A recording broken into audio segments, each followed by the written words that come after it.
একদম প্রাণ বোন আমার বাবাকে দেখতে চায়। আমি কতদিনই কষ্ট সহ্য করব, আমার বাবাকে তাড়াতাড়ি নিয়ে আসা হোক। তাসনিম তামান্না পড়ছেন ইন্টারমিডিয়েট ফার্স্ট ইয়ারে। বাবার না ফেরার দেশে চলে যাওয়া কোনোভাবেই মানতে পারছেন না একমাত্র সন্তান। মোবাইলের স্মৃতিতে থাকা বাবার ছবি একমাত্র অবলম্বন তার। সোমবার ভোরে বাহরাইনের একটি ড্রাইডক শিপইয়ার্ডে ডিউটিকালীন সময়ে ইরানের ক্ষেপণাস্ত্র হামলায় মাথায় আঘাত পান মোহাম্মদ তারেক। তিনি দীর্ঘ প্রায় ২৭ বছর ধরে বাহরাইনে কর্মরত ছিলেন। পরিবারের প্রধান ও একমাত্র উপার্জনক্ষম ব্যক্তি ছিলেন তিনি।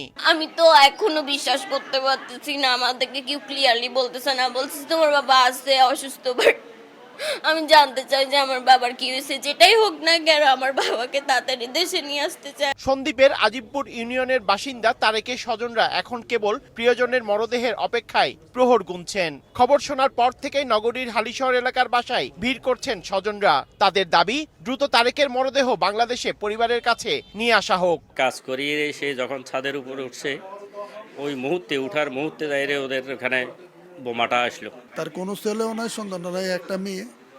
উনি মনে করেন দুনিয়াতে গেল না, এটা একটা অসহায় পরিবার এখন বর্তমানে। তার মরদেহটি যত তাড়াতাড়ি সম্ভব কিভাবে বাংলাদেশে আনা যায় এই ব্যাপারে যাতে এমবাসির সাথে যোগাযোগ করে। ২০২৪ সালের ১ জানুয়ারি দেশে এসেছিলেন তারেক। এবারও দেশে আসার কথা ছিল ঈদের সময়। ইচ্ছে ছিল পরিবারের সাথে ঈদের আনন্দ উদযাপনের। তবে পৃথিবীর মায়া ছেড়ে ভাগ্যের নির্মম পরিহাসে না ফেরার দেশে চলে যাবে তা কে জানতো।